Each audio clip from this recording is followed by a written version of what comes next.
মুক্তিযুদ্ধের ইতিহাস, চেতনা ও উত্তরাধিকার সংরক্ষণের এক অনন্য প্রতিষ্ঠান মুক্তিযুদ্ধ জাদুঘর প্রতিষ্ঠার ৩০ বছর পূর্তি উদযাপন করছে নানা আয়োজনে। এ উপলক্ষে জাদুঘরের অডিটোরিয়ামে অনুষ্ঠিত হয় স্মারক বক্তৃতা, সঙ্গীত ও নৃত্যানুষ্ঠান। অনুষ্ঠানের সূচনা হয় জাদুঘর প্রতিষ্ঠার ইতিহাস সংবলিত ডকুমেন্টারি প্রদর্শনীর মাধ্যমে। এরপর পরিবেশিত হয় মনোমুগ্ধকর নৃত্য, যার পরিচালনায় ছিলেন নৃত্যশিল্পী তামান্না রহমান। শুরুতেই স্বাগত বক্তব্য দেন মুক্তিযুদ্ধ জাদুঘরের ট্রাস্টি ডক্টর সারোয়ার আলী। তিনি বলেন, প্রজন্মের পর প্রজন্মের কাছে মুক্তিযুদ্ধের ইতিহাস পৌঁছে দিতে জাদুঘর নিরলসভাবে কাজ করে যাচ্ছে।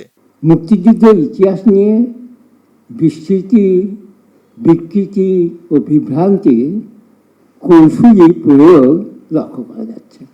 তাই বড় প্রয়োজন হয়ে পড়েছে সর্বজনের কাছে এই ইতিহাসটা পৌঁছে যাবেন।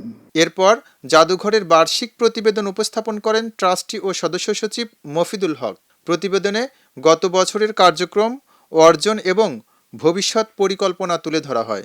এই দীর্ঘ সময়ে বহু মানুষের বহু ধরনের অবদানে জাদুঘর পুষ্ট হয়েছে।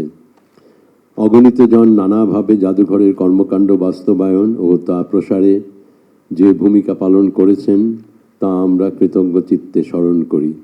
অনুষ্ঠানের মূল আকর্ষণ ছিল মুক্তিযুদ্ধ ও ৭২-এর সংবিধান শীর্ষক স্মারক বক্তৃতা।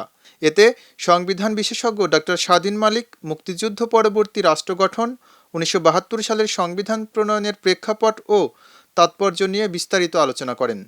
অনেক বিকল্প প্রস্তাব, সবচেয়ে বেশি বিকল্প প্রস্তাব বোধহয় ভুলে গেছি, বাট প্রায় শতাধিক বিকল্প প্রস্তাব তো আকাশ রঞ্জিত সেনগুপ্তই এনেছিলেন। এইগুলি অনেকটা উপেক্ষা করা হয়েছে এবং বহু বাদত্ব হয়তো সঠিকভাবে স্থান পায় নাই। অর্থাৎ মোদ্দা কথা হলো, কোনো সংবিধানই নিখুঁত না, আমাদের সংবিধানও নিখুঁত না, কিন্তু সংবিধানের এই যে প্রক্রিয়াটা এবং যেই জিনিসটা মাথায় রেখে সংবিধান করা হয়েছিল সেটা কিন্তু ইউনিক। তিনি অন্তর্বর্তী সরকারের ১৩৩ অধ্যাদেশ নিয়েও আলোকপাত করেন এবং এর প্রাসঙ্গিকতা তুলে ধরেন। প্রতি ৪ দিনে একটা করে অধ্যাদেশ জারি করেছে। কিভাবে জারি করেছে? উপদেষ্টারা কয়েকজন আমলা মিলে একটা কক্ষে আলাপ আলোচনা করেছে। কি আলাপ আলোচনা করেছে, কারণ কি, পক্ষের যুক্তি কি, বিপক্ষের যুক্তি কি, এটা হলে কিভাবে ভালো হবে, কিভাবে খারাপ হবে, আমরা এই আলোচনায় কেউই অংশীদার ছিলাম না। পরবর্তীতে সঙ্গীত পরিবেশন করেন শিল্পী ওয়ার্দা আশরাফ, যা অনুষ্ঠানে ভিন্ন মাত্রা যোগ করে। সবশেষে ধন্যবাদ জ্ঞাপন করেন মুক্তিযুদ্ধ জাদুঘরের ট্রাস্টি ত্রপা মজুমদার। আমরা ভীষণভাবে কৃতজ্ঞতা এবং ধন্যবাদ জানাতে চাই। তাদের উদ্যোগটা ছিল বলেই কিন্তু আর সবাই এসে এই এক জায়গায় যুক্ত হতে পেরেছে। ইতিহাসের স্মৃতি, চেতনা ও সংস্কৃতির মেলবন্ধনে সাজানো এই আয়োজনের মধ্য দিয়ে শেষ হয় মুক্তিযুদ্ধ জাদুঘরের ৩০ বছর পূর্তি উদযাপন অনুষ্ঠান। মুক্তিযুদ্ধের চেতনা নতুন প্রজন্মের কাছে পৌঁছে দিতে এ ধরনের আয়োজন গুরুত্বপূর্ণ বলে মনে করছেন আয়োজকরা।